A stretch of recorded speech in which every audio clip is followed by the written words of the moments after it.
জল খেতে খেতে আজকে ভাবছিলাম একটু যদি ঘরটা মুছে নেওয়া হয় কেমন হয়, কারণ অনেক দিন ধরে ঘর মোছা হয়নি। বেশি কথা না বাড়িয়ে শুরু করে দিলাম আমার কাজ। বাইরে চলছিল কারেন্টের কাজ, তার জন্য না অনেকক্ষণ ধরে কারেন্ট ছিল না, আর আজকে খুবই গরম পড়েছে। তার জন্যই আমি কারেন্টের তারটা খুলে আগে গুটিয়ে নিলাম ভালো করে, কারণ ঘরটা মুছবো তো, পরিষ্কার করব। তার জন্য বললাম না, এটা গুটিয়ে আগে রেখে দিলেই আমার বেটার হবে, কাজ করতে আমার অনেকটাই সুবিধা হবে।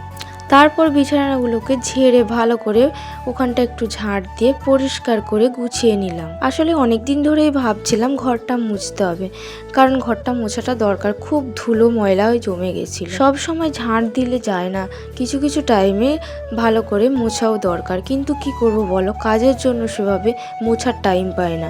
তো অনেক দিন ধরেই ভাবছিলাম মুছবো। তো আজকে যেহেতু আমার দিনের বেলাটা আমি ফ্রি হয়েছি, তার জন্য ভেবেছি না, দিনের বেলা ভালো কাজ দেবে, আজকে আমি ভালো করে মুছে নিতে পারবো।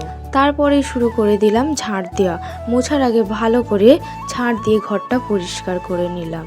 আসলে আমরাও যেমন স্নান করি, রোজ নিজেকে পরিষ্কার করি, সেরকমভাবে ঘর বা বিছানা এসবও পরিষ্কার করে রাখা উচিত, সেটা আমার মনে হয়। তোমাদেরও কাদের কাদের এইরকম মনে হয় আমাকে একটু কমেন্ট করে জানিও। আর আমার ভিডিওগুলো যদি ভালো লাগে তাহলে আরও সুন্দর সুন্দর কমেন্ট করো, তাহলে আমি চেষ্টা করব আরও তোমাদেরকে ভালো ভালো ভিডিও দেওয়ার জন্য।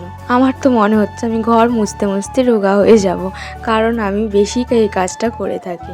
এমনিই না, আমার অগোছালো ঘর বা নোংরা ঘর আমার একদম পছন্দ হয় না। আমি যেখানেই যাই একটু গুছিয়ে রাখার চেষ্টা করি। কি করব বলো, ছোটোবেলার অভ্যেস হয়ে গেছে। আসলে এটা অভ্যেস না, সবারই উচিত ঘর বা বাড়ি ঘর তোর পরিষ্কার। কথা বলতে বলতে আমার ঘর মোছা কমপ্লিট হয়ে গেছে, এবার আমি যাবো স্নানে। চলো বাই, টাটা, তোমরা সবাই ভালো থেকো, সুস্থ থেকো।